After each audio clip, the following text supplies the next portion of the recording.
Guys are live. Hey, Jody, we don't have any mics. Jody, no mics. Hold on one sec. We can hear you. We're picking it up from the television's microphones. Yeah, but nobody can hear me. Yeah, we can.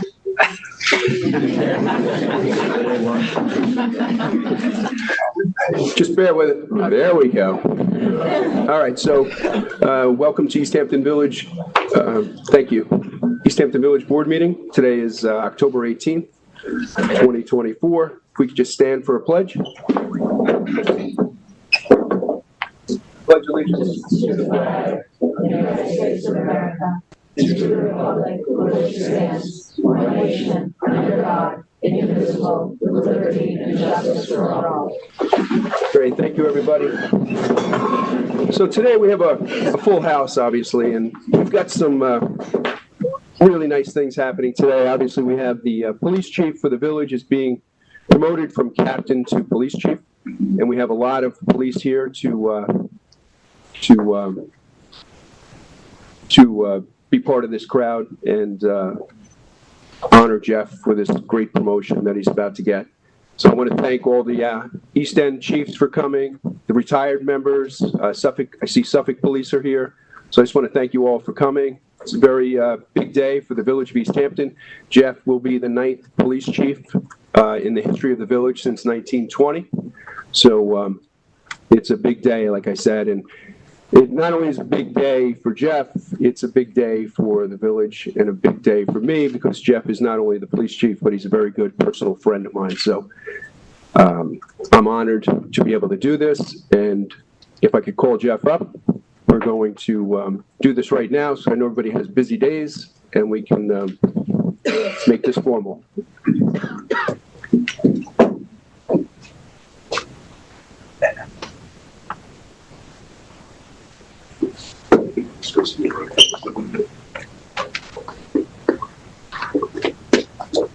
Okay, so I'm going to swear Jeff in for his new role as police chief. So please raise your right hand and repeat after me. You are the best. That was wrong. You like that one better? All right, repeat after me. I, Jeffrey Erickson, do solemnly swear that I will support the Constitution of the United States that will support the Constitution of the United States and the Constitution of the State of New York, the Constitution of the State of New York, and that I will faithfully discharge the duties of Chief of Police and that I will faithfully discharge the duties of Chief of Police according to the best of my ability. according to the best of my ability. Congratulations. This is your new shield. Thank you. Thank you. Thanks.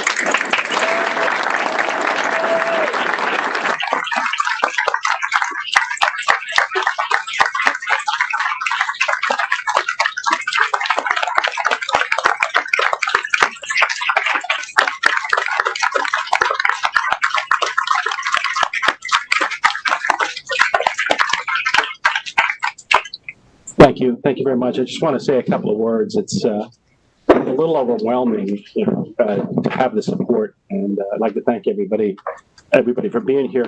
I'd like to start by thanking, the village board, the confidence commitment to myself and the whole police department is bar none the best. You talk about boards that we've seen, unfortunately, that are divided, and we have a united board, which, helps us and the village residents really accomplish good goals, and today being one of them. And I sincerely I'm honored and humbled to do this, and gratitude. And the friendship that I've had with this board, and especially the mayor, and to come from where I started 33 years ago on Monday, to be where I am now at I guess the top of the game is kind of overwhelming. And I know some of us, I have a lot of great chiefs in the back of the room that have been through this. So for me, it was a little bit of a rough night, and it's kind of overwhelming to think about where it is. But it's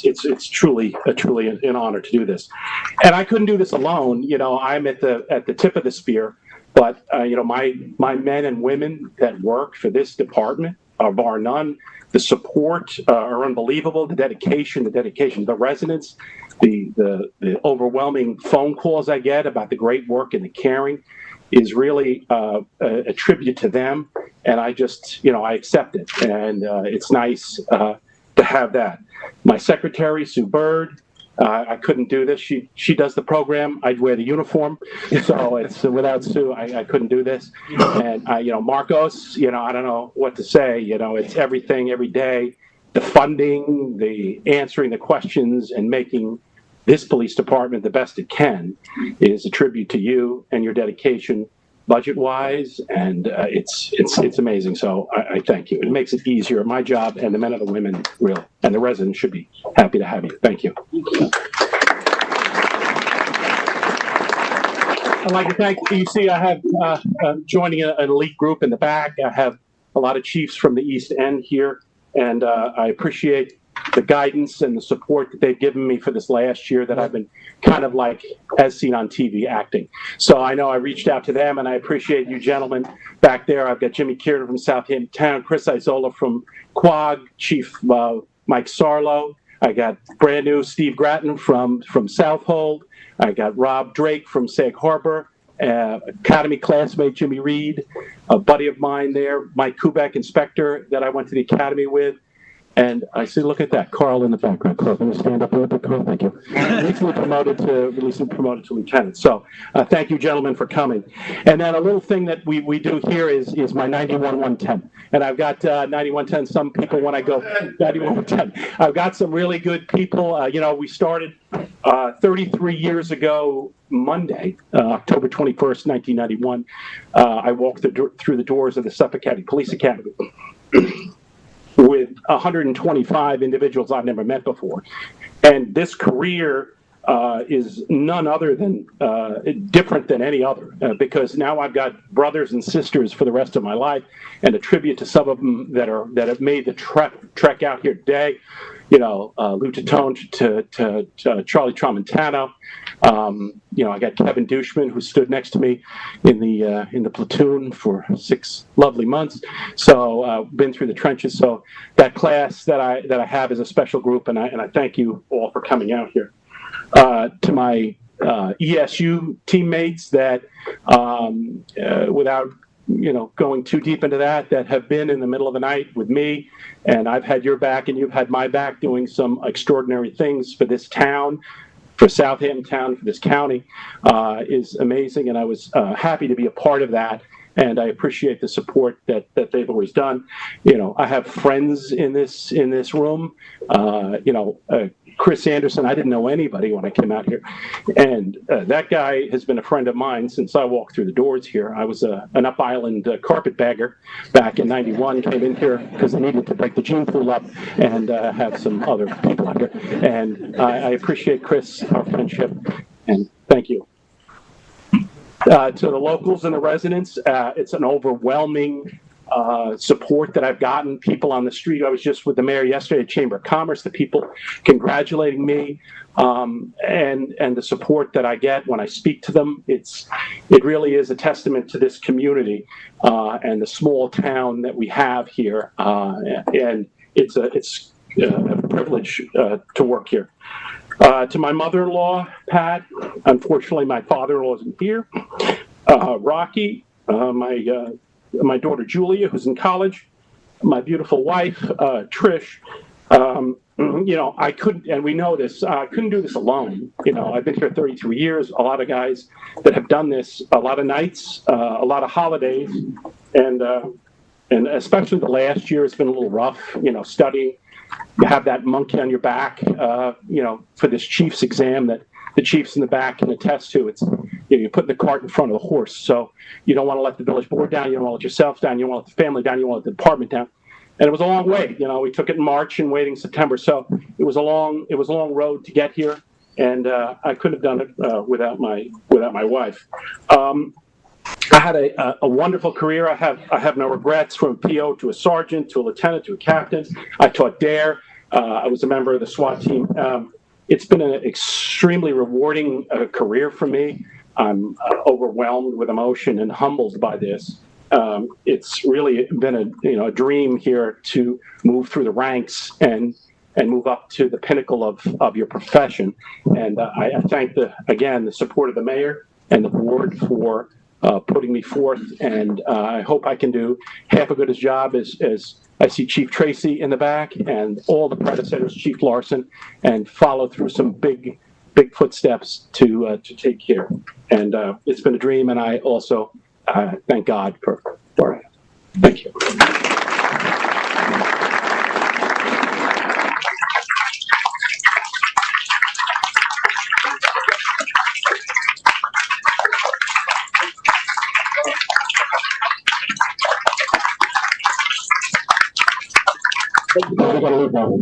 What's that? No, you already said your piece. I just want you to tell one story, and I'll leave you alone. Just tell the story when you met Chief Stonemetz and you took a ride in his car. What year was that? That was, 91. Started the academy in October 21st of 91. And so with the civil service process, you have a village list, a town list. I think back then we did a town list, and there was nobody on it. So we went to the county. I lived up west. I grew up in Stony Brook, and I was going through. I had my paperwork for Suffolk PD, and then I got canvassed by East Hampton Village. So I said, all right. A friend of mine said they knew the chief. Come out here, take a look. So I want to left all the doors open. So I came out here, met a great guy, Chief Stonemetz, Lieutenant Saris. We sat, and then he decided, let's go, kid, let's go for a ride. I'll show you my little village. So we're driving around all the village and never seen some of these houses down Lily Pond and Lee Avenue, all these big, beautiful places. And then we're coming up Baiting Hollow at the gas stations. We come to a traffic light. I'm not really paying too much attention. I'm kind of in awe.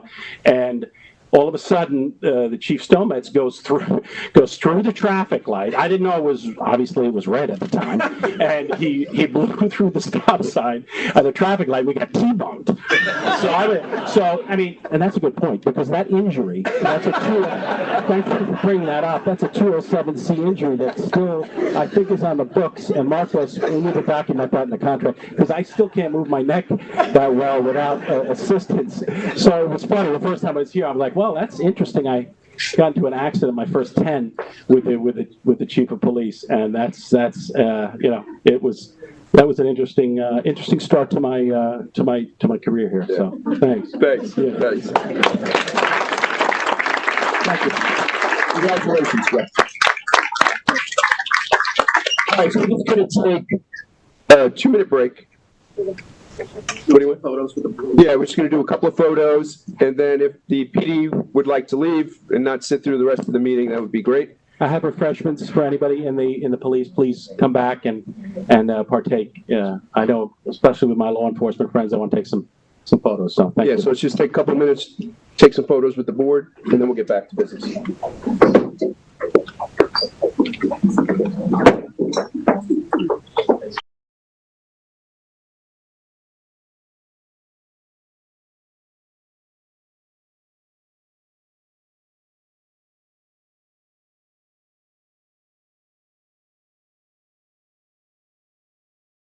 I'm ready.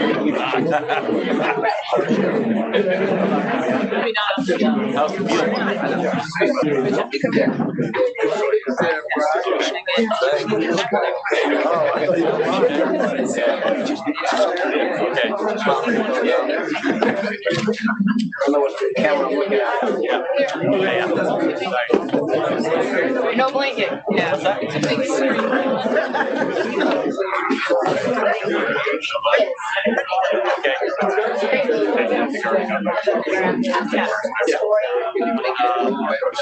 Listen, I'm going to focus on you, all right? Just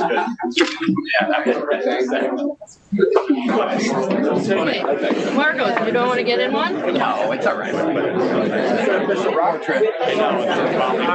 With the whole board, I think. No, I know. All right, yeah, I guess. Oh, yeah, let's do it with Marcos.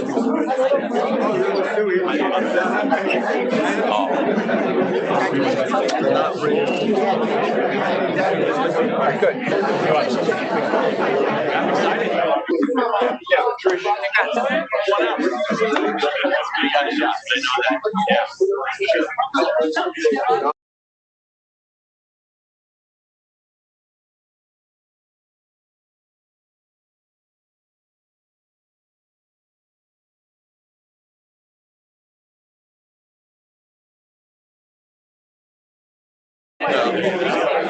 It took me a while.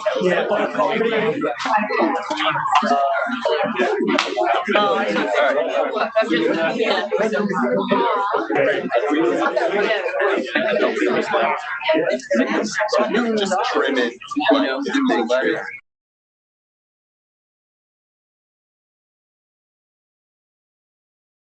You're in the center of that. Before and after. But yeah, it was just $1,000 a month. Yeah. Hey, this is great.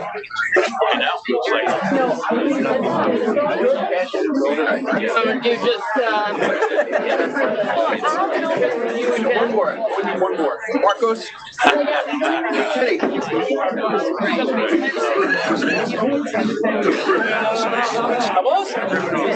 You blended in.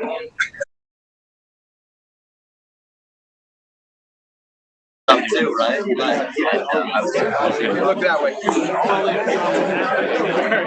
We got time. He loves him. Oh, okay.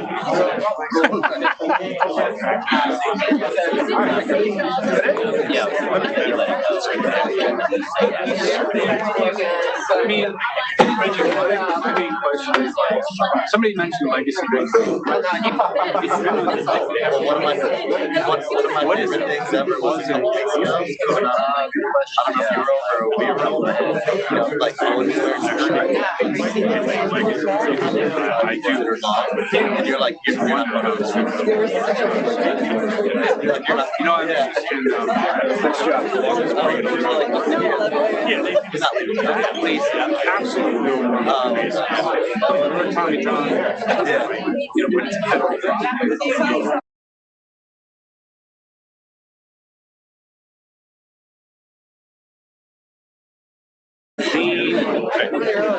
I just want to I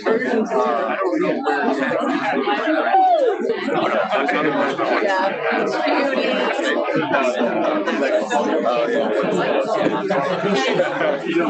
at. When you start talking, I don't know. Everybody, not you. If I could ask everybody, we're going to get back to the meeting.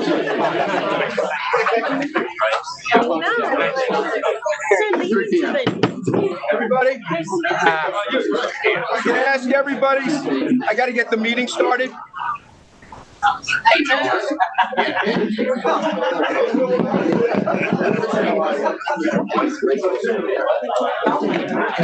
right, we have to start the meeting again. Hey, Jimmy, we're going to start the meeting. Chris?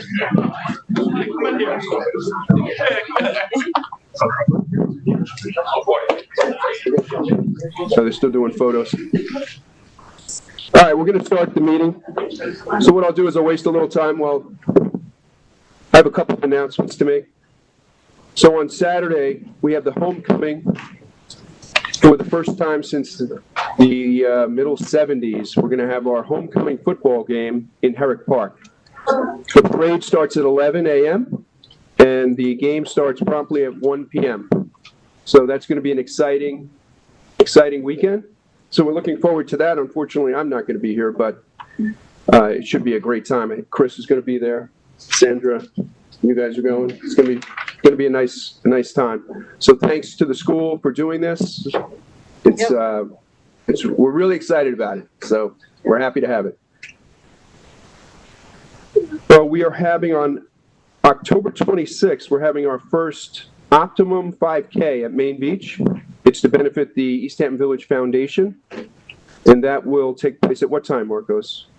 It's 9 a.m. 9 a.m. at Main Beach. So if you haven't registered, please register for that. We're having our block party on Newtown Lane. We're going to close Newtown Lane between Main Street and Park Place on October 26th. At 7 p.m., the party will begin. if the Yankees or the Mets, hopefully the Yankees and the Mets, after last night, I'm not sure that's going to work, but that's the plan. If any of the New York teams are in it, we have a huge screen that we're putting up on Newtown Lane, and we're going to watch Game 2 of the World Series. There'll be tables, chairs. You can bring your favorite beverage. You can sit outside, watch the game with all of us. It'll be a lot of fun. So that'll be the first time, and I think the Chamber is interested in doing Super Bowl the same way. So we'll stay tuned for that. That'll be a lot of fun. All right. So next up, another big day here in East Hampton. We're going to honor Coach Joe McKee. So if Joe, if you could come up. And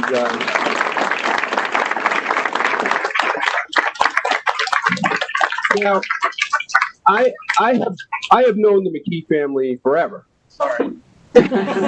Mark McKee was my bitty basketball coach back when I don't even know what age you were when you played that game. But is Mark here? Mark. Yeah, there you are.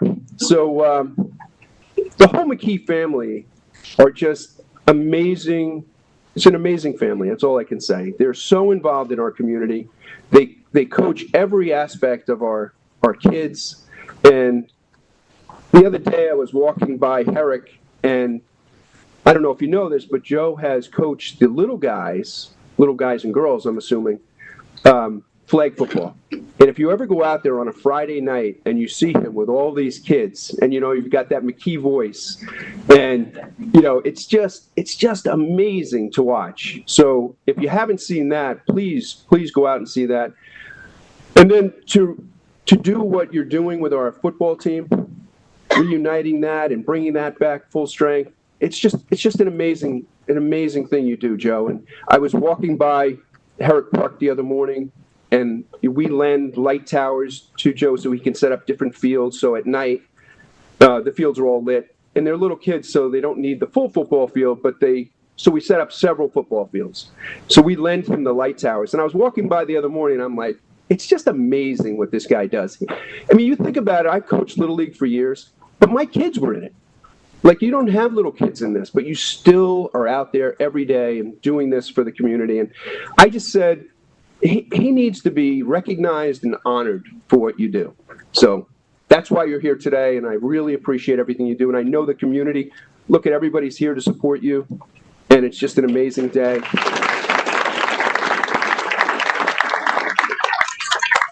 So we have a proclamation for you, and I'm going to ask Lorraine to read it.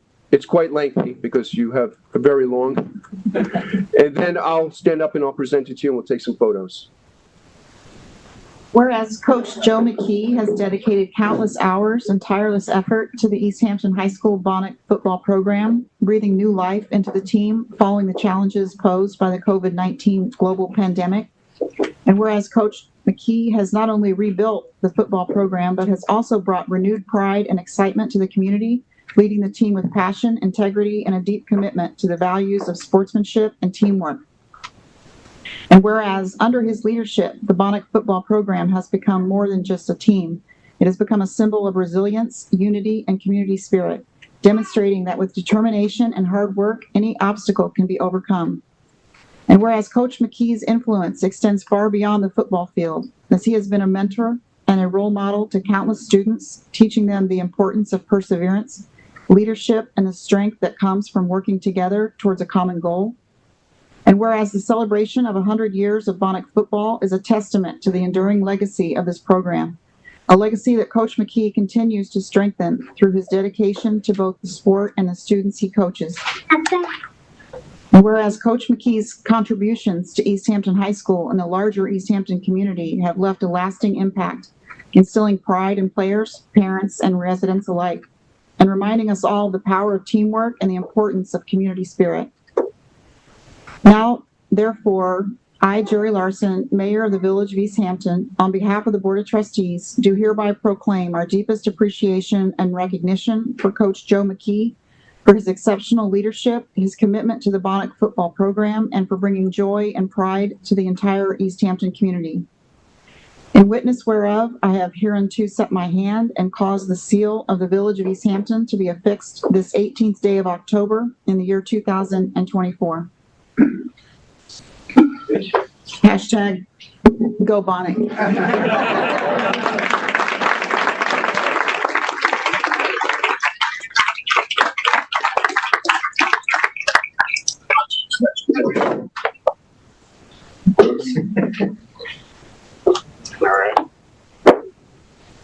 Thank you. Do a family? No, I'm a son. I won't be long at all, I promise. But I am absolutely honored by this, and so very humble. So, Mayor Larson, I can't thank you enough. Village Board, I can't thank you enough. So it's pretty amazing coming here today. I was pretty honored, and then to listen to that be read. Is that me? but pretty awesome. So thank you very much. And I would also like people to know it's not a one-man show by any stretch of the matter. I've had a lot of help along the way, a lot of great coaches, a lot of great coaching staff. So it's been a cumulative effort. And I also would like to take a minute to talk about the weekend real quick. Got to thank Kathy Masterson, our athletic director.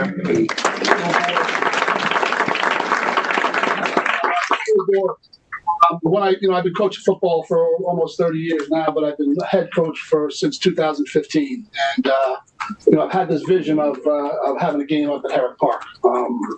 I just think this is, and I truly mean this from the bottom of my heart, I think this is a great place to grow up, great place to live. And one of my greatest memories was Saturday afternoon football games up there, playing behind the bleachers and just seeing the whole town out and everything. So for it to come to fruition, and not only to make it happen, and you guys agreeing to make it happen, the fact of the matter, you put all the banners out in town with the, talking about the homecoming and the Bonnet signs.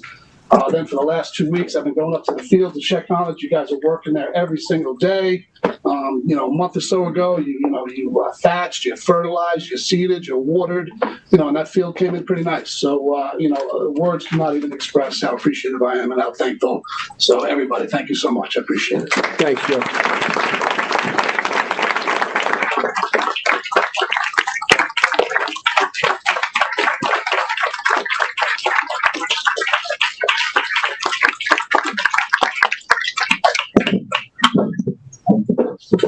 It's very nice. Thank you.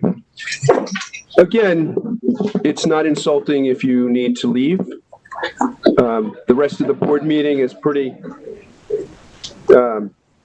boring. But thank you all so much.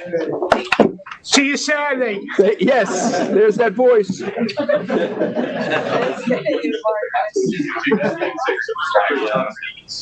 Thank you all. That was really, really nice. Thank you all. I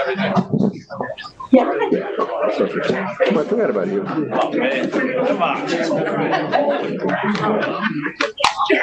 All right, can we do roll call? Mayor Jerry Larson. Here. Deputy Mayor Chris Minardi. Here. Trustee Sandra Melendez. Here. Trustee Carrie Doyle. Here. Trustee Sarah Amadon. Here. Administrator Marcos Balladrone. Here. Village Attorney Lisa Frillo. Here. All right, thanks. So now we'll bring up Hugh. Now the crowd left, we can bring Hugh up. I took your punchline away. Okay. More important what you were doing.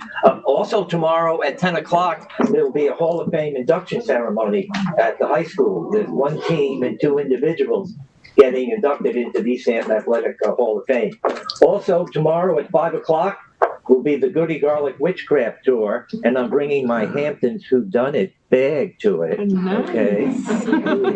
And we're going to start at the Gardner Mill Cottage at 5 o'clock. We're going to go into the cemetery. We're going to go across the street where Elizabeth Howe lived, and we're going to end up in the Thomas Baker House. Okay? And Chief Erickson will be there to make any arrest that's needed. Okay. Now we're going to talk about police chiefs, since you had a police chief today promoted. The first police chief, it was Edward Morford, hired as the chief of police for 1 year at a salary of $1,800. Now that doesn't seem, this is 1920, that doesn't seem like a lot of money, but when Kenny Cullum and I were doing the Prohibition talk, we found out that the average salary of someone in East Hampton was $15 a week. So that comes out to about $780. So he was making $1,800. But he's not going to want to know this, though. He had to furnish he was furnished with one uniform, okay? 2 weeks vacation, and he had to furnish his own automobile, okay? And the lieutenants and captains better be careful, because the second guy, Charles Gilbert, was employed only through the winter until March 1st. He was to furnish his own uniform, and the uniform used by former policeman Thomas McMahon was also to be used by Gilbert, with the understanding it would be refitted at his own expense. Okay? So this is 1920. Now comes 1925, they hire Anthony Bedell. And you know what they say? Police Chief Morford, who had served the village for 17 years, was thanked for the service he rendered in the past, but told that he was no longer needed after October 15th. So then there was an editorial on the East Hampton Star stated that Mr. Morford served for 7 or 8 years as village night watchman. Later, as the village grew, there became a greater demand for police protection. He was made day officer. During the last 4 years of service, a motorcycle officer had been added to the police department. During Morford's term, he maintained police headquarters with a police telephone service. The Star's editors thought his treatment by the board was unjust and unwarranted. The village board gave economy as the reason for Morford's retirement. Apparently, many in the village felt that that was a false economy. Then he was appointed as a deputy sheriff for the county. And you know where else he worked? You know where he owned? You ever hear of the 1770 house? Well, Edward Morford,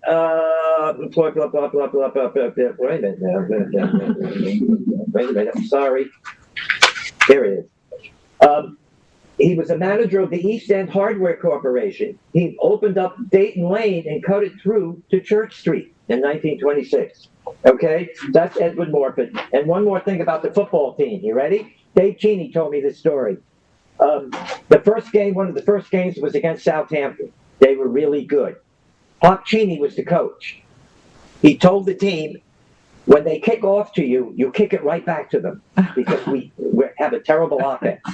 So they kick off to Southampton. Southampton takes the ball. They fumble it on their own 10-yard line. And before Pop Cheney can intervene, they kicked it back into the end zone. And from there on, it went right downhill. Okay, that's all I got. Thank you, Hugh. All right, next presentation is Electrify America. Hello. Good morning. I'd like to just discuss an electric vehicle charging station that we're discussing placing near Lumber Lane. It's going to be, hopefully, if approved, it's going to be a 4 dispenser site. That's 4 chargers operating at 350 kilowatts max power. This site would consist of 6 existing parking lanes that will have to be scaled down into 4 lanes in order to fit the equipment in between the parking stalls. The equipment itself, the transformer, switchgear, and the power units, they'll be set near the adjacent property line and matching a fence. There's a chain link fence. Has these privacy slats, so it wouldn't be an eyesore.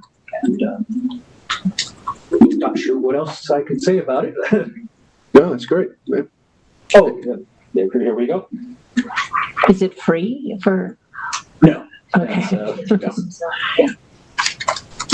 So, is there a demand for more electric in our village? Or?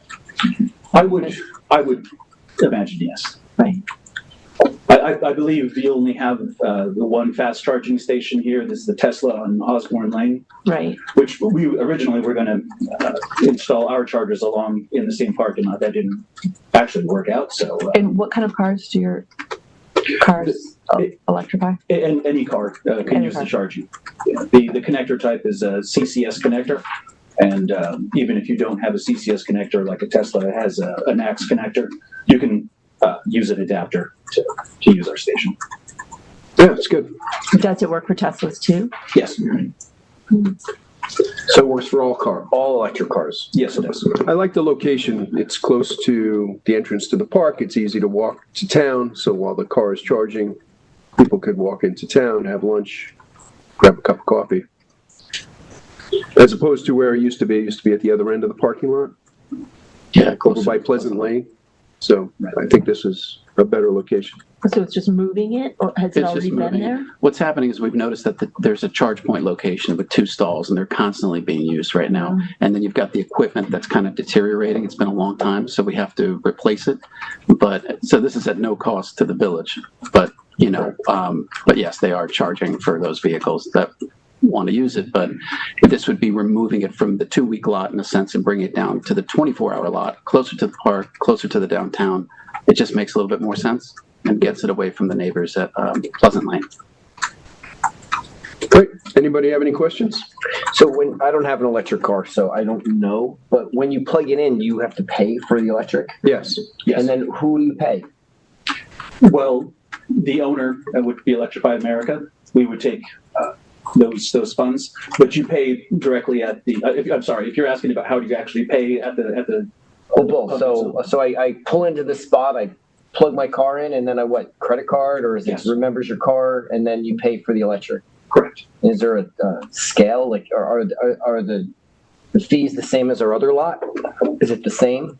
Like, we have another lot, the Tesla lot. Is it the same? I don't know. I don't know if the fees to use there. I'm not sure what they So charge. do you just pay for the electric, or is there like a fee? No, you just pay for the electric. You pay for the electric. Yes, you're just paying for items. And will you be paying the village for this spots? Electrify America? Yeah. We would come to an agreement on the use of the space, and that would be in a monthly lease, I would suppose. Correct. I have a question. If this can electrify Teslas, any car, Yes. why does anyone use the Tesla parking lot? A lot, very heavily used. Yeah, Heavily used. Okay. The 2 stalls that we have already, they're always taken. Like if you go on, to come all the time. I used to use it and it was always taken. And we're certainly not going to get less electric cars. No, but I'm just wondering. Too bad Tesla can't electrify all cars. Also, Yeah. Well, and that's what I like about this is that any car can go. Does the cost of electric change? For example, does it fluctuate? For example, if I plug my car in today and then in a month from now the prices change? I believe there is some fluctuation in prices, yes. Specifically what that is, I don't know. You'll have to forgive me. I'm more of a steel and concrete guy. So I can tell you what it's going to look like in the end and, how fast it's going to charge, construction schedule and such. But speaking of the construction, is there going to be any refurbishment in terms of the curbing and the work being done at that corner? Because we've been fixing up that area from Herrick Park, from the sidewalks going to the long-term parking lot. Just want to make sure that if you're doing construction in that area, that we're also replacing the curbs. Yes, and everything. those sidewalks there. Yeah, anything that we touch, we will restore to match existing. If there's something additional that's out of scope, I'm sure we can discuss some minor repairs.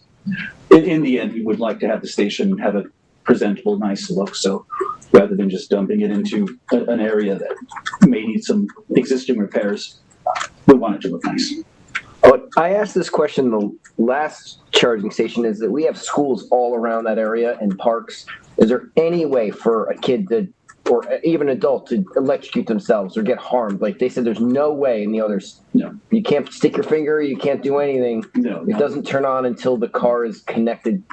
That is correct. 100%. Yes. Okay. Can you just state your name? I didn't get your name. I apologize. My name is Aldrich Gomez. Okay, thank you.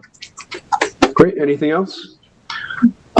What about screening? Here we have an Eleanor Whitmore right there. I just wanted to make sure if there could be some possible screening around. Yes, around. Some landscaping work to be done, maybe. I believe when we had discussed it previously, it was going to be a chain link fence with privacy slats that would go around the transformer, the switchgear, and the power units. If landscape was requested, that's something that we can also accommodate. We used to do that in the past on a lot of our sites. I bring it up because when it happened with Tesla, that we were able to get Tesla to also help us screen that area as well, right next to the school. So just in case. Where is this exactly in the park? I saw the diagram before, but I couldn't tell Like, So if you're See going, that? See the little V up there on the top of the screen? yeah. That's the walkway to the park. The other day. So it's, and the school would be at the bottom of the screen. Okay. So if you're basically coming into the parking lot, you make your first right, you'd run into it. Got it. So if one of these terminals gets damaged, do you replace it? Yes. Like, so we're not on the hook for anything. Like if they get, you have, and is there, all right, just want to make sure. And the finances, you'll deal with Marcos with the, well, and or the Lisa, CIO, yeah. and then you can present it to us. Okay. Thank you. All right, thank you very much. All right, next up is LK McLean Associates with the results of the LaForest Lane study.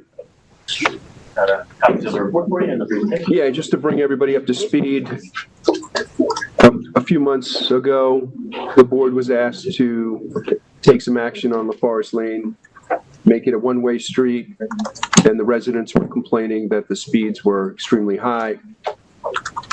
We contracted with this company to do a traffic study on the road, and at the same time, we installed speed bumps to slow the traffic down. We didn't think that would hurt anything, and so we did that, and now we have the results of the study, which are quite impressive. This is the same thing that was. But I don't want to take away from his presentation, so we'll let him tell us. Thank you. Hi, everybody. I'm Okay, I think you can bend that up. I don't know. Hi, everybody. My name is Robert Beauvais. I work for LK McLean Associates. Here to talk about the results of the study.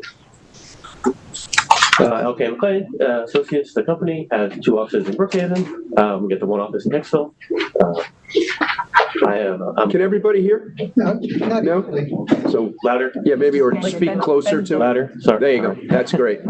Apologies. My name is Robert Beauvais. I'm a professional engineer in the state of New York, a professional traffic operations engineer as well. Work for LK McLean Associates. We have 2 offices in Brookhaven and 1 office in Hicksville. And here to talk about the results of the one lane study. So I guess the idea of the study is to take a look at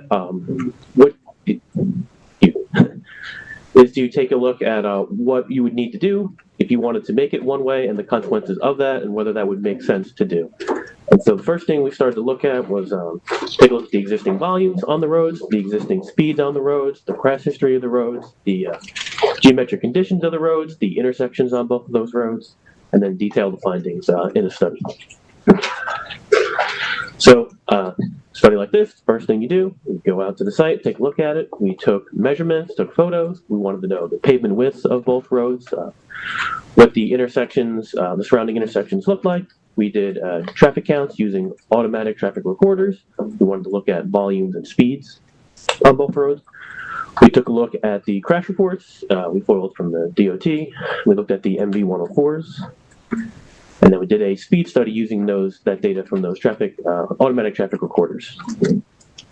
And then we took a look at, what would actually happen to those roads if you went ahead and changed them into one way, and different configurations of what you could do if you wanted to do it.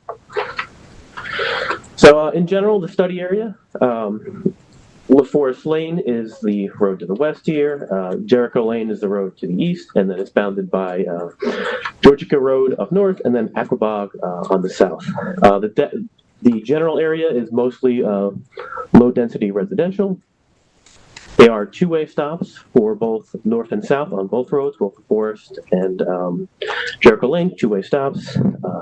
The biggest thing that would generate traffic around there, other than the general residential area, there are 2 beaches to the south, mostly Georgica Beach and maybe the main beach down there that would pull traffic that people would go down these roads on the way to those beaches. In addition to the regular, just residential, hustle and bustle. So LaForest Lane is the larger of the 2 roads. It's over there to the west. It's this one in orange on the little presentation. Posted speed limit is 25 miles per hour. It's got a 20-foot right-of-way, and it's not signed or it's not striped. So it's kind of like 10-foot-ish lanes for 2 directions of traffic. Parking is prohibited between the hours of 10 a.m. and 5 p.m. And there is a curve warning sign. It's got a little bend to it, so there are curve warning signs for that. Jericho Lane is the other road. It's a little bit shorter. This one's only got about 8-ish houses that go through it. No posted speed limit, so we got the village speed limit prevailing there. This one is a little bit narrower in terms of the right-of-way, or not the right-of-way, the pavement width. It's about 19 feet, so you're looking at like less than 10-ish feet per lane, but also no pavement markings. And then there are no parking restrictions, but it's pretty narrow. I don't know how much parking people do on that road, but in theory they could, but very narrow.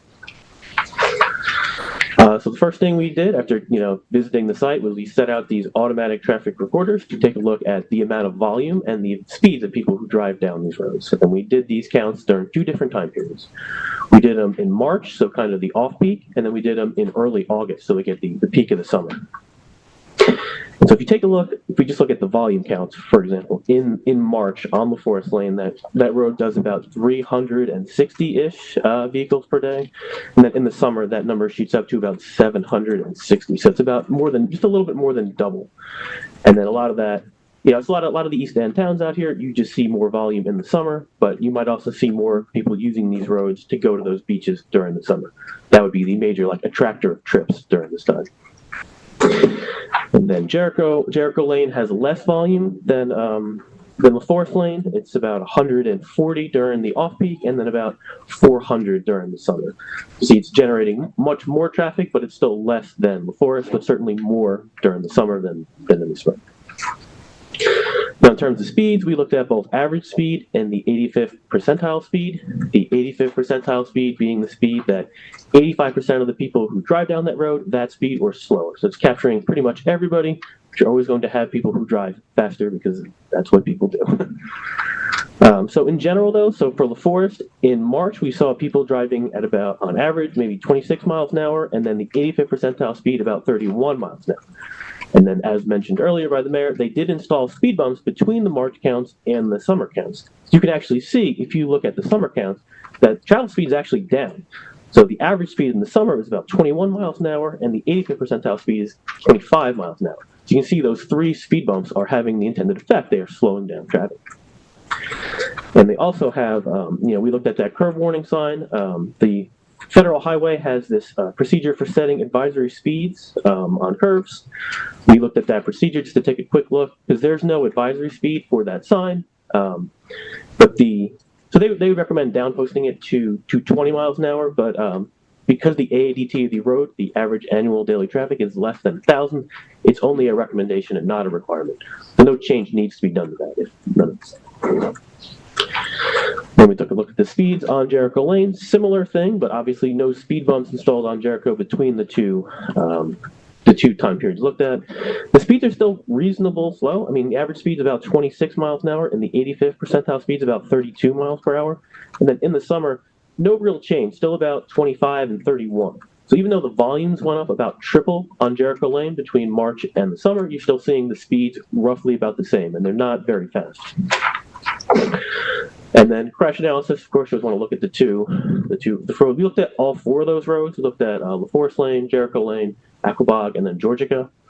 We actually were, in the time periods we looked at September 2018 to August of 2023. That's a 5-year period. No crashes at all on LaForest, no crashes on Jericho Lane.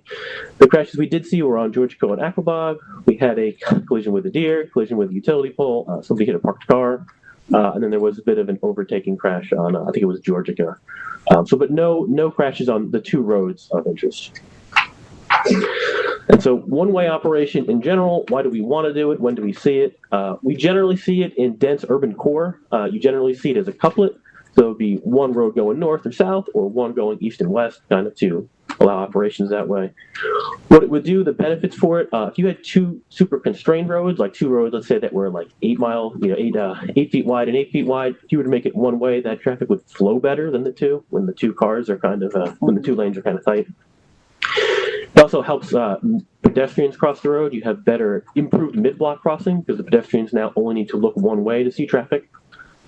And then increased mobility through intersections. It's a lot easier from a capacity standpoint to have those specifically signalized intersections run better when you have a one-way versus some of the 2-way. Then, of course, reducing the lane width, you can create more on-street parking if that's desired. So just some of the general benefits of one-way operation. So then we actually took a look at a couple different scenarios, different things you could do if you wanted to do it. Scenario one would be running LaForest Lane southbound and then letting Jericho Turnpike remain two-way. All this would do is the traffic that would want to go northbound on Jericho Lane would have to shift over. Traffic that would want to go northbound on LaForest would shift over to Jericho, and then so that would decrease the traffic on LaForest and increase the traffic on Jericho. Looked at basically the opposite of that, running LaForest northbound and Jericho remains two-way as well. So the traffic that wants to go southbound on LaForest shifts over to Jericho. And then scenarios 3 and 4 are just the different parts of the coupling. So LaForest southbound, Jericho northbound, LaForest southbound. And pretty much it just shifts the traffic. And there's a bunch of different permutations you could do with this. You could run them both southbound if you want, and the traffic would shift over, I guess, to Baiting Hollow or whatever the next applicable road is.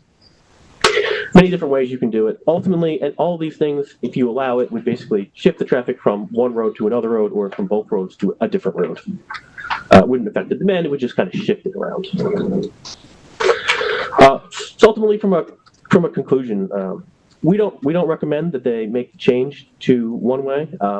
Pedestrian circulation is not really a concern. We don't really have, it's not like a city where you have a lot of people wishing to cross the road and it's difficult for them to do that, so that's not really desirable. Parking is probably not really that much of a consideration. We don't really see too many people doing that there.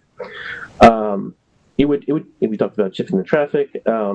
If you were to do it, it would be quite the undertaking. You would have to sign it, and you probably would need striping. Certainly would need one-way signs, do not enter signs, and probably would want to crosshatch it. You would need a good amount of public outreach if you wanted to do it, probably letters, website, and probably more. Some of the downsides, you certainly would have probably faster speed, which is probably not desirable. When the lane widths are wider, you're going to go to like 12-foot lanes or wider than that, depending on how you stripe it up and what you wanted to do with it. You probably would see increased speeds. Sometimes you can have a lack of compliance on these local roads, and people have to now go around. Some people can be inclined to not do that and just do whatever. So you might have an increase in, I don't want to say safety issues, but potentially issues where the roads currently right now, no crashes on those two roads in the last 5 years. So no particular safety issue at present. So I think in general, I'd recommend leaving the operation as is. Any questions? That's really helpful. Very thorough. It's a very, very well done, the report. Yeah. I'd like to see the data that the speed bumps seem to have helped too. Yeah, and I think that was the major concern from the residents, was the speed. So, and it's really important that we did this. The mics are out again. That we had put the speed bumps in prior to you doing the second analysis, which was really helpful, because then we can see it actually drop the speed. Yeah, in July. A lot, when there's more traffic. right? So.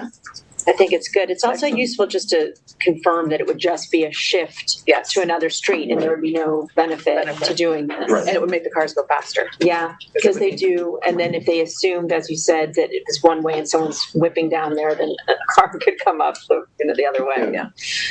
It's very helpful. So interesting. It is. Thank you very much. Okay. Does anybody have any questions before we let them off the hook? It's great. No. Nice. Thank you very much. Thank you. Thank you, everybody. All right, next up is Nick Bono. Nick, I apologize. There's no. It's back. They're back. This is a fun day. Yes, it is. I apologize. I do have a PowerPoint. There it is. I didn't bring copies for you all, so you have to follow through on this. I will get you guys copies after I go through this so you have reference to it. Thank you for having me today. I'm gonna give you guys an overview. I know over the summertime I've been working with both Billy, your planner, as well as Village Administrator Marcos, talking about efforts to advance your sewering of the village. I know this has been ongoing for a long time. And what I'm going to present to you today is an overview of our approach on what we would suggest or recommend depending on where you stand with your desire to move forward on that effort. So first and foremost, I just want to introduce you to us, the presenters, and I did bring James Bierling with me here today. He's not really going to get up during the presentation, but if there are open discussions following it, it's going to be important for him to, maybe interject. So James was one of my key team players for efforts that we've done elsewhere on the East End, most recently over in West Hampton Beach. James was boots on the ground. He was my go-to. He was responsible for day-to-day operations. I assisted with, obviously, the communications between both the town, the village, all the involved parties. But it's important for me to bring him and recognize him for what he did there and let you guys know my expectation if you decide to move forward on this effort that James is going to be a critical team player. Okay. Joe, and I have animations here. I thought I was going to be in control, so bear with me. Hopefully the telepathy will pick up as I go. Again, not only knowing the key players as far as H2M goes, not sure how many of you here are familiar with who H2M is or what we do. The company's been on Long Island for over 90 years. I haven't been working there for over 90 years. Right. I've been there 15 years, 5 years previous elsewhere. But essentially, this is who we are. We're a multidiscipline firm. I head up and focus on the wastewater aspects of what we do. But we do everything from architecture to almost any type of engineering discipline you guys could fathom. Jody, there's another animation. And again, this is just giving you some of the demographic breakup of who we are between landscape architects, engineers, geologists, so on and so forth. So really the importance of this is to just give you guys an understanding of the depth of resources that we house. Again, this project is going to be heavily focused on a planning effort, wastewater design effort, but you would be surprised at how much this benefits us to backfeed in, because conversations can go in any different direction, and we have the professionals in-house to help support answers that you guys may be looking for. Okay, Jody. This is a little bit of an eye chart for those in the audience. I apologize, but this is an organizational chart. And Jody, if you hit again, I have another animation. It's basically identifying myself as a key point of contact, but we always don't like to have a single point of contact when it comes to certain things. The woman who I put up there, unfortunately, she couldn't join. She heads up our municipal marketing. So she's very involved in communities on Long Island from the municipal standpoint. She was deputy supervisor in Huntington for years before she, fortunate for us, came to us.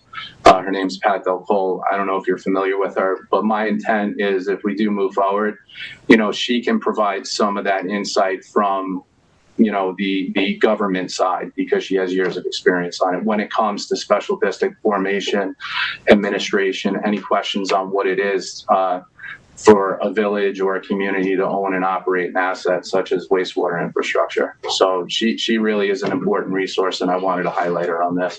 And then as you go through that chart, it's just listing some of the resources that I envision using on this that are all directly experienced and tied to the type of effort that would be undertaken. Okay, Jody.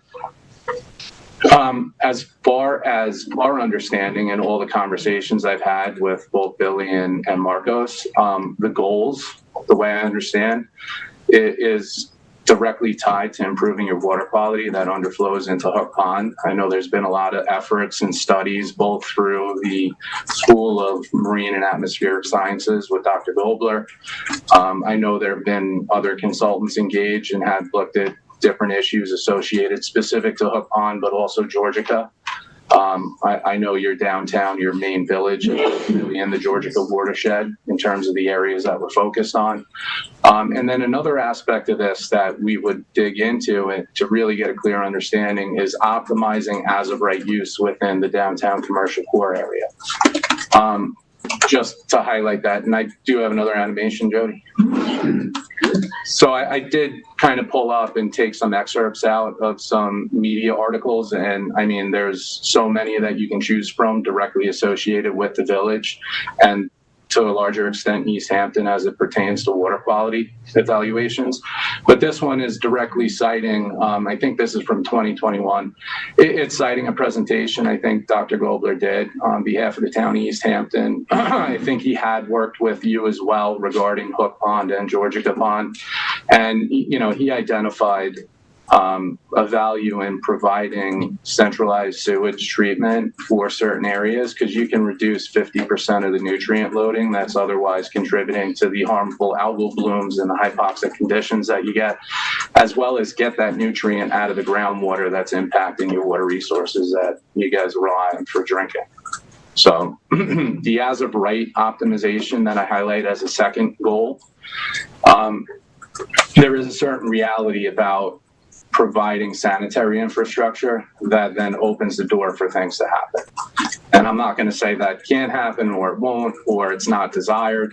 It's something that can't just be swept under the rug. It's definitely something that needs to be discussed as you move forward on this planning effort, because that's where you get a lot of concerns from stakeholders. So we're going to put this infrastructure in. What's that going to do to my community? And it is a real concern, and it's something that needs to be addressed, especially if you desire to move forward. Okay, Jody. So, like I said, I know there's been a lot of history associated with this effort. My understanding is back in 2012, that's when Dr. Gobler from Stony Brook really was heavily engaged in doing studies across the East End on water quality specific to all the surface water bodies. And it did include Hook Pond, you know, and he's continuing to do it to present date. I know you guys are probably aware of his water quality reports and assessments that he does. Jody, if you click again. And from that, my understanding, or what I was able to research and at least confirm, was in 2015, it sounded like there was some strategic efforts put forth in addressing the stormwater components that are impacting Hook Pond, as well as I think Georgica and Town Ponds. And I think it showed some positive result. I know there were also some, I guess, eelgrass or you know, underwater vegetation harvesters that have been deployed in Georgica, and I think they've seen noticeable improvement. So there are things, and I'm not going to say sewering is the only answer. There are other things that have been implemented, and I think sewering is just another one of those things to realize the best water quality that you can in these areas. And then in addition, I know that the village, as well as many other communities out in the East End, adopted policies to require those innovative alternative on-site treatment systems for new residential construction, or I believe after it was initially adopted, it was modified again to mandate it for anyone looking to increase their residential square footage or bedroom count. And I believe that that is a necessary component to improvement, but it's a slow go. You know, you still have a lot of the existing build out that's continuing to contribute without having any type of advanced treatment to remove the nitrogen and other harmful constituents from your water supply. And then after that adoption, I know there's been some planning efforts. Jody, if you just click through this, I know 21, 22, I know there was a wastewater management plan put together, a peer review done. From that, there was an engineering design plan done. And my understanding is, I think the approach is trying to minimize impacts in terms of what do you have to manage, what do you have to maintain, and what land area you occupy, you know. And it's really a key component of this that needs to be addressed. You know, where are you going to put the infrastructure? With that, I know the ultimate objective or the desire was, can we bury it under something that we don't really have to worry about? Concerns with that or issues with that is this isn't a passive treatment technology to get to the level of treatment we're talking about. It's active, it has equipment, there's assets that need to be maintained, operated, and managed for the life of the use of it. And to bury things, I think bodes problematic when you talk about the actual operation and maintenance of it. In theory, I think it would be great if we could come up with a way to make stuff like that work. I just know from a regulatory standpoint, that's a steep incline that you got to overcome, and it's not always easily overcome. At that time, I think that's when I initially started talking to both Marcos and Billy, and we kind of were engaged to do feasibility study on alternative sites. I don't think it was groundbreaking. I don't think some of the sites that we talked about or we evaluated were anything that was otherwise not presented to you guys previously. But what we did was we did a critical issues analysis, which is really a preliminary environmental review assessment of each of the sites to determine which one, even though they all may have their own issues, which one seems to be the logical one to focus on to really develop a plan to move forward. And if you click again, Jody, it just kind of highlights that. And then again, you can click. There was also at that time, Dr. Goldberg did a specific study about quantifying the nitrogen loading and what is the true benefit of sewering in terms of the nutrient reduction that could be realized. So that document, I do want to highlight, is a really key document when it comes down to trying to pursue grant subsidy to move forward. Because all of this costs money. I know CPF is very active in supporting it, but also New York State Environmental Facilities Corporation is probably the second option to go to.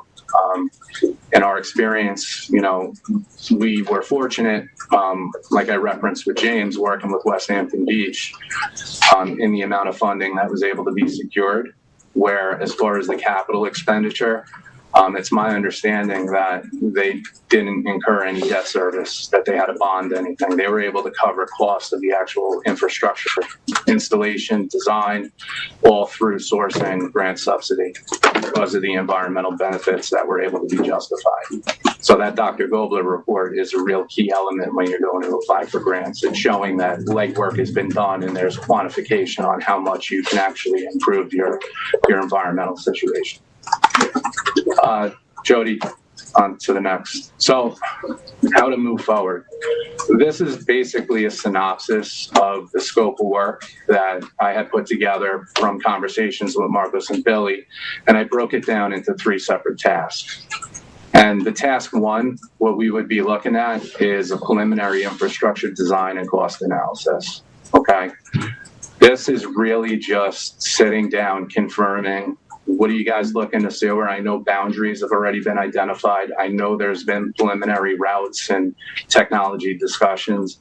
We would sit down and dig a little deeper into it to really get a clear understanding of, if you are going to install this, these are both the impacts during construction, and more importantly, what are the long-term expectations on what you guys are going to have to deal with after this stuff gets installed or constructed. In addition to that, it's really coordinating with regulatory authorities, which is the DEC, right? They're going to be approving this. The health department has a certain aspect of this too, because you're going to be taking people off septic, putting them on sewer. And then the town of East Hampton, not only from the CPF perspective, but what we're looking at is potential location of a facility on your DPW site, which is not within the village. So, you know, that's probably a critical issue, number 1, that needs to really be hashed out with the planning department. I know I got a little ahead of myself with that, but as I was proposing this, I did communicate with some contacts that I do have in East Hampton just to kind of feel out where they were at. And it was just indicative that a conversation with the town supervisor would be the best first place to start. And it's something that would be built into our plan as part of this task 1.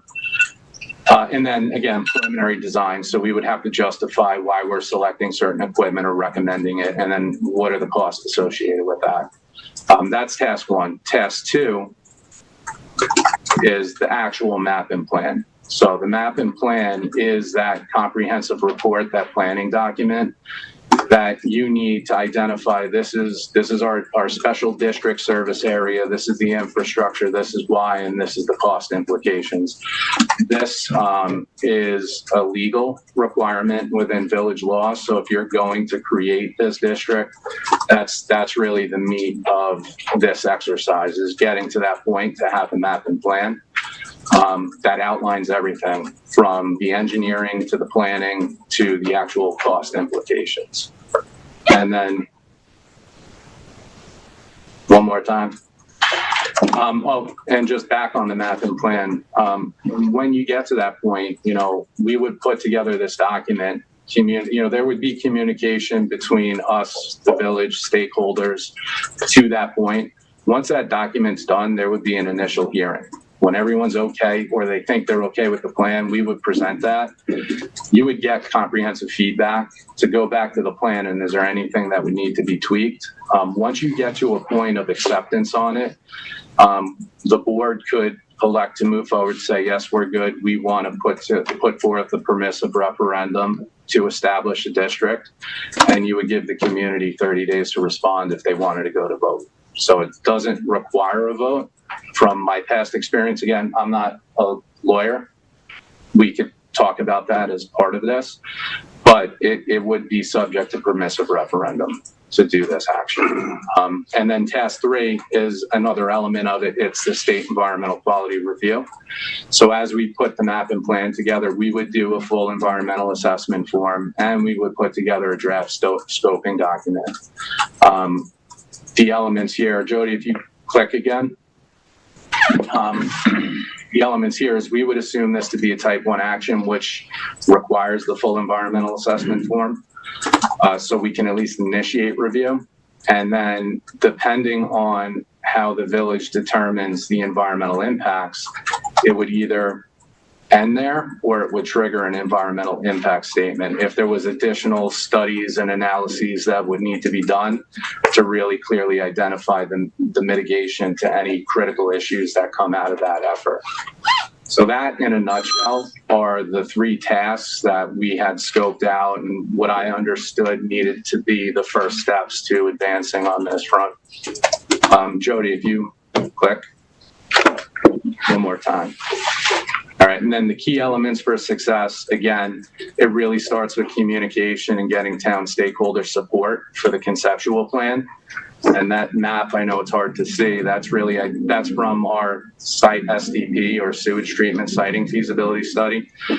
Regulatory acceptance of concept, you need that. You can't move forward without having DEC support. And then at the bottom, it's making sure it's financially feasible and affordable. So that this is really the conversation about, grants and how does it get funded and what are the cost implications associated with it. Jody, next slide. And this is an excerpt of the proposal. It's really just really clearly defining this is what we're proposing to do. There are elements in here that if they do come up, we had to put a boundary around what we said we were going to do. It's not open-ended. There are things that may trigger additional effort, like an environmental impact statement. That's a whole nother exercise. That doesn't only impact the amount of time it's going to take us to do, it just impacts the amount of time the overall project could take to implement and move forward. So, like I said, I'll be, generating a PDF of this. I'll share it with Marco so he can give you guys a copy of what I presented to look at. But that's pretty much the overview of what we were proposing and where we're at. I'm not sure if you guys have any questions for me. Any questions from the board? Do you help with the grants? Is that part of the proposal? We do help with the grants. That wasn't part of the proposal because we need to define what the actual project is and the cost. And then we can talk about that. The grant support, I don't want to say it's insignificant. It's not a ton of time. And it's something that we can discuss if we do move forward on this effort. What is the time frame on something like this? Like when you did it in West Hampton, what is from start to finish? West Hampton, we were engaged with them in 2016 to do the map and plan. West Hampton, every area is unique. There was a lot of motivation in the village. The village also had, and by village, I mean the board and the mayor, had a lot of momentum and a lot of direct engagement on the project. So it went on the faster side, but James finished constructing the sewers, and the treatment plant, it just got completed. Not that they had to build their own, they had to improve and expand capacity at the existing county treatment plant. The capacity of which is not much different on the order of magnitude than I would expect here. If we do move forward, that would be definitely something I would suggest, to tour, to get, any of the stakeholders interested, show them what this stuff looks like, so there's a certain reality to it. So how long was it? You said 2016? 2016 till about now, yeah. Until now, so not long. But when did it actually go in? When did they start using it? 2022. Yeah. So it's about 6 to 7 years to start to using, and then, but like Nick said, that treatment plant was already there. So as soon as they built the collection system, they could do it. So it would just be a phasing of whether or not you could currently build the treatment plant along with the collection system, which that's stuff we would figure out here and try to pin down a specific schedule. Yeah. So what is your estimate on the mapping plan? What is the cost for that? Oh, the mapping plan? And that's the first step, right? Yeah. The mapping plan with the SECRA and the preliminary design, what we had proposed was just under $120,000 of effort. Got it. I do have a detailed proposal. I don't know, Marcos, if you had shared this with the board. Okay. In there, details, I think fairly clearly, what level of effort it would be in terms of detail that we're going to get into. Okay. Like I said, if there are any follow-up questions on this, I'd be more than happy to, have a separate discussion on that if you guys are interested. Okay. Yeah. So I think, from my point of view, I think we should move forward, if everybody agrees. It's something we want. Okay. The longer we wait. Okay. I'll follow up with Marcos on that. That'd be great. Okay. Thanks, Nick. That was a great presentation. Thank you very much. Thank you. All right. Next up, we have two introductory. Say out again. My apologies. One of our equipment's just broke. Okay. So we have two new laws that are still open from the last meeting. So we're going to have another hearing on them. So could we read those into the record? Introductory number 21 of 2024, a proposed local law amending Village of East Hampton Code, Chapter 176, Historic Areas, prohibiting nightclubs in the East Hampton Historic District. Is there anyone from the public who would like to speak? This is about prohibiting nightclubs in the historic district. All right, anybody from the board? All right, we're going to keep it open one more month, and then we'll have another hearing. Next. Introductory number 22 of 2024, proposed local law amending Village of East Hampton Code, Chapter 278, zoning, Section 278.1, definitions, Section 278.2, zoning districts, A and 3, and Section 278.2D, 2H, prohibited uses. Would anybody like to be heard? Board? Can I ask why we keep them open? I feel like we've had them open for a while. Well, we did, but we're still waiting for a couple more reports from Billy. So we'll just keep it open. Yeah, secret. So we're going to keep it open one more month, and then we'll be able to close it next month. All right. Anybody have public comment other than anything you'd like to talk about? Yes, sir. Yes. Good afternoon. David Gans. I just want to point out and refresh your memory regarding Electrify Americas. That was part of the deal for Tesla Stadium. But for some reason, it basically fell through, and he just went with Tesla. It only accounts for 40% of all EV vehicles, while Electrify America is growing market share every year. So I would consider taking some of those superchargers out of that street and moving Electrify Because what's going to happen is, in 10 years from now, Tesla's going to have like a 10% share of market. And contrary to some of the comments, I haven't seen many cars in there at Tesla Stadium. I've seen one or two. I've never seen it packed. And it's simple to find out. Just look at the utilization of each one of those pumps. That's a good idea. I think we should get the utilization from each They one. must have that information. It's a good idea. I also heard. I may not give it to you though, but I also heard that Tesla was going to eventually have those stations be able to do any car. Eventually. Right. Yeah. So. How many spots are there? Like 16, I think. Pardon? How many spots are in the Tesla? There are 12. Yeah, I think there are 12. And how long is our contract? 4 were supposed to be for Electrify America and 8 for Tesla. Right. So we have a long contract with Tesla right now? They have, it's a perpetuity. Look at the contract. So there are also regular parking spots too. Don't forget that anyone can park there. No, but charging, we're talking about charging. Yeah, but you can park there even if you don't charge. No, I understand, but he's saying that, if it's only 40% of the market, why do they have the whole parking lot? Why can't we have somebody electrify America? Well, originally we did, but. Yeah, and all of a sudden, it kind of dropped off the map. Yeah. So just keep that in mind. Great. All right, now I just want to, I was going to talk about all my foils that haven't been responded to, but that's for another time.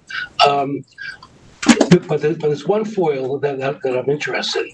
On June 7th, around 4:30, East Hampton Village police officer hand-delivered an envelope from the village hall, and he failed to identify himself and did not provide delivery confirmation. All he did was ask for my birthday. I'd like to know who that police officer is. Mr. Gans, is this related to your pending litigation? No. No, it's unrelated? Really? Can I just say, do you have a copy of the accident report or the tickets that were issued to you? No, one was a ticket. Well, something. His name will be on that. Kind of fancy. So let's just drop it. So if it is, go through your attorney, and because the board can't comment on it. All right. So the other thing, all right. So most of my foils were regarding information required for the litigation, but I will not cover those today. Thank you. Thank you. Anyone else? Public comment? Yes, ma'am.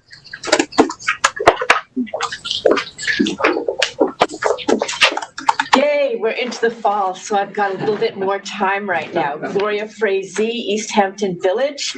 I'm also on the Town of East Hampton Sustainability and Energy Committee, and I'm actually here representing Rewild Long Island, I think. But first, I do live here in the village. Best place to live. And it really comes down to the people. And I want to give a huge shout out to the promotion of Chief Erickson and the commendation for Coach McKee, because it's the people who make it. It's really fabulous. When it comes to people, I'd like to just point out there's something that we think looks good, but it's killing our trees. So a lot of people are putting these mulch volcanoes up around their trees. Village has a couple of trees with them too. What happens is if you've got a mulch coming up around your tree like this, and it looks sort of like a volcano, it traps water in against the bark. It's like leaving your feet in soaking in water. You remember trench foot in we don't remember it, but World War I? Gangrene, sepsis, you die. That's what's happening to a lot of trees. Walk on our village streets and you see that happening. So please, no mulch volcanoes. They might look good. They are not in our village character to kill the trees. We want the trees. Next two things, pollinators and pumpkins. Pollinators, you look out across the street, there's Matthew's Garden at the Farmhouse East Hampton Historical Farm Museum.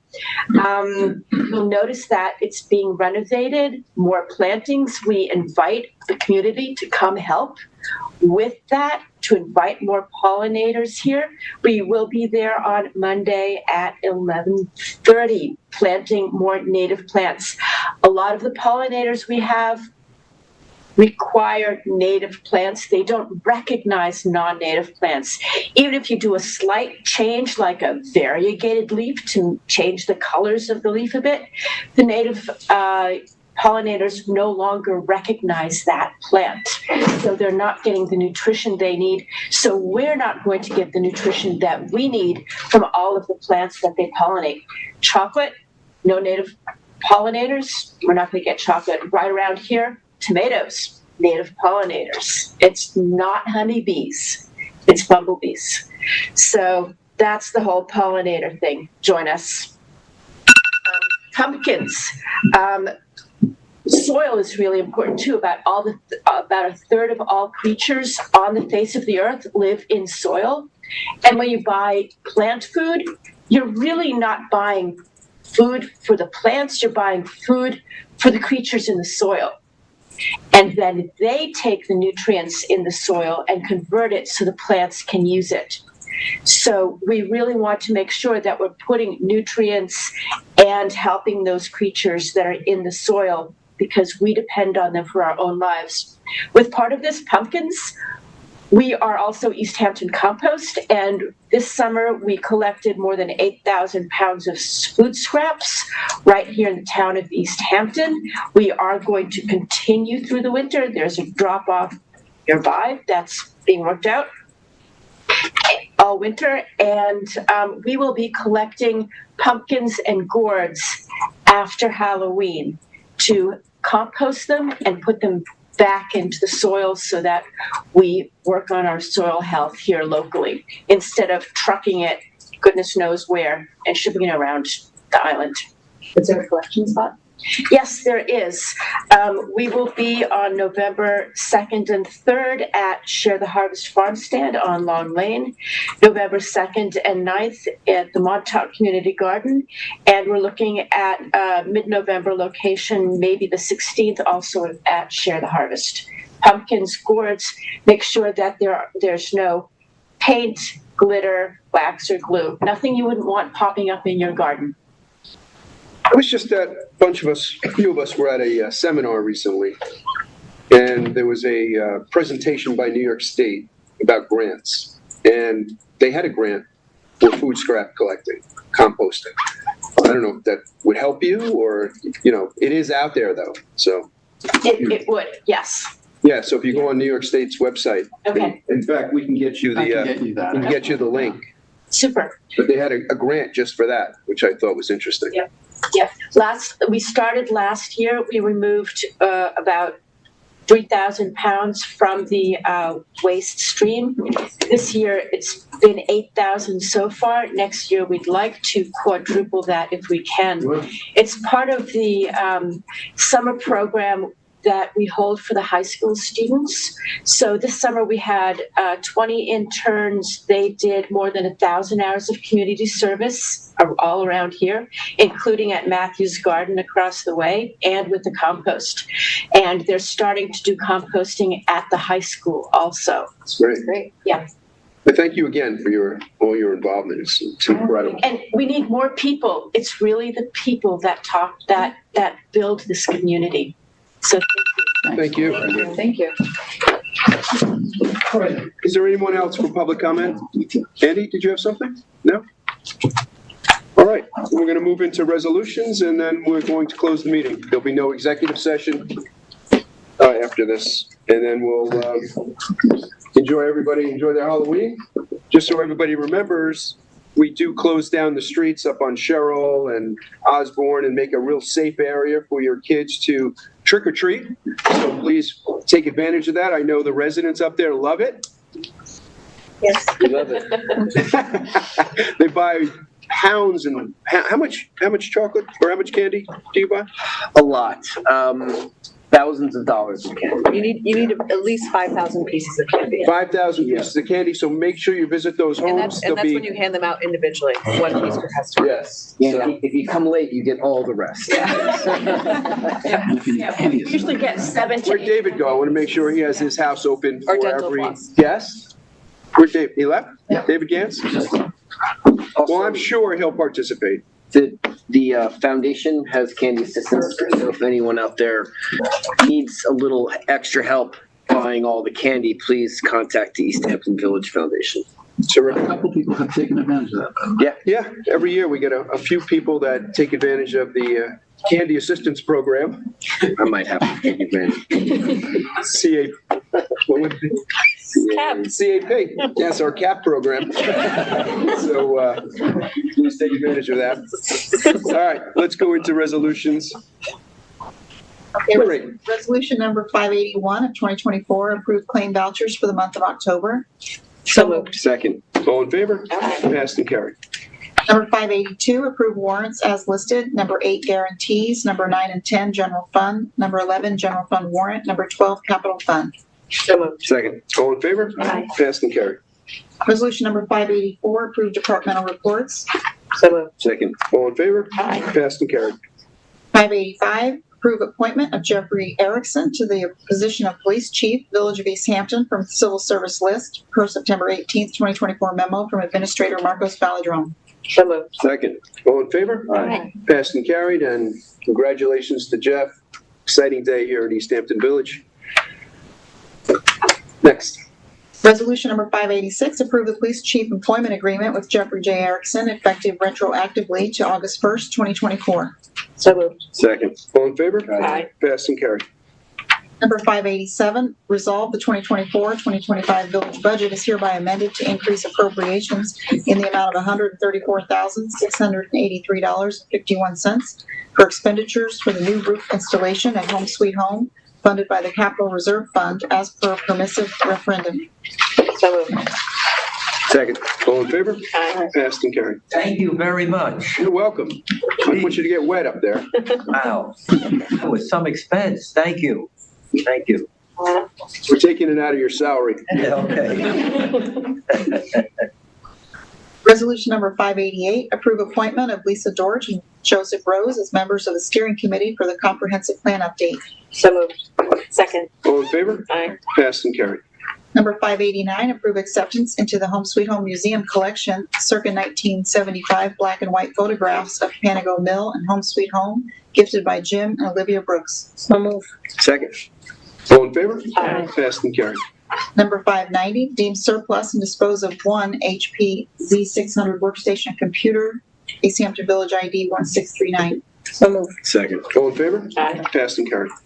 Number 591, deem as surplus and approve the sale online by Auctions International of assorted equipment, parts and miscellaneous listed in Dave Collins' October 8th, 2024 memo. So moved. Second. All in favor? Aye. Passed and carried. Number 592, deem surplus and approve the sale, disposal of lost and found property listed in Chief Erickson's October 8th, 2024 memo. So moved. Second. All in favor? Aye. Passed and carried. Number 593, approve the $203,233.50 quote from Jesco Equipment for the purchase of one new John Deere 344 foot compact wheel loader to include 2 specialty buckets and extended warranties. So Definitely moved. both years. Second. All in favor? Aye. Passed I and would carried. just like, I need to commend David Collins because he seems to. They don't find- work, so just No, speak up. He seems to find the money, and so all the $203,000 is not really village funds in a sense. He's getting it from CHIPS money. Where does he find it? He gets it from the state. I think his dad He does a contributes great. quite a bit. Yeah, exactly. Program. Anyway, he does a great job. Resolution number 594, accept the sole bid for mandated physicals for the fire and EMS departments from Island Occupational Medical Resources for the contract period retroactive from August 1st, 2024 until July 31st, 2026. So moved. Second. All in favor? Aye. Passed and carried. Number 595, approve the sole proposal received from Bistrian Materials to provide emergency snow removal service for the 2024-2025 season on an as-needed basis. So moved. Second. All in favor? Aye. Passed and carried. Hopefully we have the same results as last year. 0. Snow. Number 596, approve the 2-year contract extension with Macaron Plumbing Incorporated for plumbing services at the current rate with no increase effective retroactively to August 1st, 2024 through July 31st, 2026. So moved. Second. All in favor? Aye. Passed and carried. Number 597, approve $3,703.11 quote from CDWG for the Emergency Services Building Fire Department Council Meeting Room. So moved. Second. All in favor? Aye. Passed and carried. Number 598, approve the $9,770.68 quote from CDWG for Emergency Services Building Public Meeting Room. Second. All in favor? Passed and carried. Number 599, approve the $2,219 quote from CDWG for Department of Public Works Conference Room. Second. All in favor? Passed and carried. Number 600, approve $2,773.43 quote from Badge Frame for the Police Department. Second. All in favor? Passed and carried. Number 601, approve the $8,622 quote from Carter Mellons Incorporated for wallpaper for the Emergency Services Building Fire Department Council Meeting Room. Second. All in favor? Passed and carried. Number 602, approve $12,989 quote from Medic Safe for the purchase of 5 narcotic safes for the Department of EMS. Second. All in favor? Passed and carried. Number 603, approve $24,810 quote from Island Tech Services for the purchase of computer tablets for the Department of EMS. Second. All in favor? Passed and carried. Number 604, approve Electrify America's site plan and construction at the Lumber Lane Parking Lot 2. That should just be the site plan. Okay. Say that again? That should just be the site plan. An agreement will follow. Okay. Second. All in favor? Passed and carried. Number 605, accept the East Hampton Village Foundation donation of $29,030 for the past purchase of Ricotta security cameras for Herrick Park, Rushan, and Skank parking lots. Second. All in favor? Passed and carried. Resolution number 606, approve annual maintenance service contract for November 3rd of 2024 to November 2nd of 2025 with Mayday Communications in the amount of $5,335 for the audio log voice recording system. Second. All in favor? Passed and carried. Number 607, approve the $11,200 proposal received from Larimore Associates for the New York State Police Tracks System integration software. Second. All in favor? Passed and carried. Number 608, approve the $4,308 quote from Casson Leasing for a like-new 40-foot storage container. Second. All in favor? Passed and carried. Number 609, approve the $1,473.92 quote from Home Depot for exterior fencing. Second. All in favor? Passed and carried. Number 610, approve listed traffic control specialists and traffic control officers to work during the winter months, September 16th, 2024 to May 12th, 2025 for recall assignments, maximum of 20 hours per week, effective retroactively to September 16th of 2024. Second. All in favor? Passed and carried. Number 611, approve the reassignment of 3 traffic control officers to seasonal traffic control specialists, Anielo Beltre, David Betrego, both at $18 per hour, and Daniel Finkelton at $19 per hour to work during the winter months for recall assignments, effective retroactively to September 16th, 2024. Second. All in favor? Passed and carried. Number 612, approve James M. Summer as a seasonal part-time constable to work during the winter months, September 16th, 2024 to May 12th of 2025 at $30 per hour, effective retroactively to September 16th, 2024. Second. All in favor? Passed and carried. Number 613, approve resignation of Lauren O'Laughlin as a part-time traffic control specialist, effective retroactively to September 15th of 2024. Second. All in favor? Passed and carried.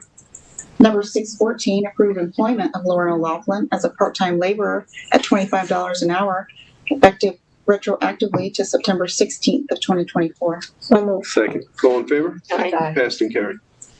Number 615, approve employment of Gabrielle McKay to the full-time position of office assistant, Village of East Hampton from the civil service list, effective October 18th of 2024 at an annual salary of $72,100. Second. All in favor? Passed and carried. Congratulations. Number 616, approve museum tour guides John DeStillwell at $20 an hour and Francine Hanford at $18 an hour to work during the winter months on a call-in basis at their current rate of pay, effective retroactively to September 16th, 2024 to May 1st, 2025. Second. All in favor? Passed and carried. Number 617, approve the Hook Mill tour guide H.K. Anderson at $18 an hour to work until October 15th of 2024, effective retroactively to September 16th of 2024. So moved. Second. All in favor? Aye. Passed and carried.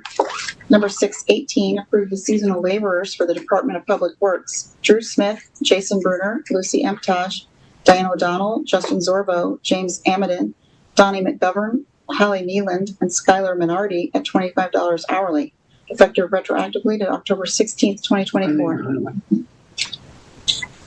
So the reason we decided to put them as laborers is that in case the village usually needs them over the winter, but they can no longer work for us on a seasonal basis after October 15th. Got it. So it basically carries them to May 14th next year. Got it. Okay. That's needed. So Can I get a, Second. all in favor? Aye. Passed and carried.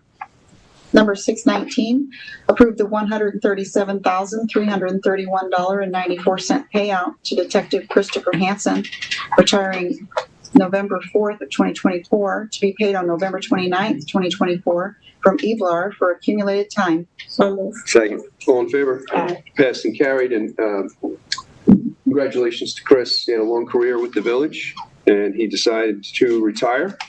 He was a detective for quite a while, and he did a really good job for the village, so we wish him well in his retirement.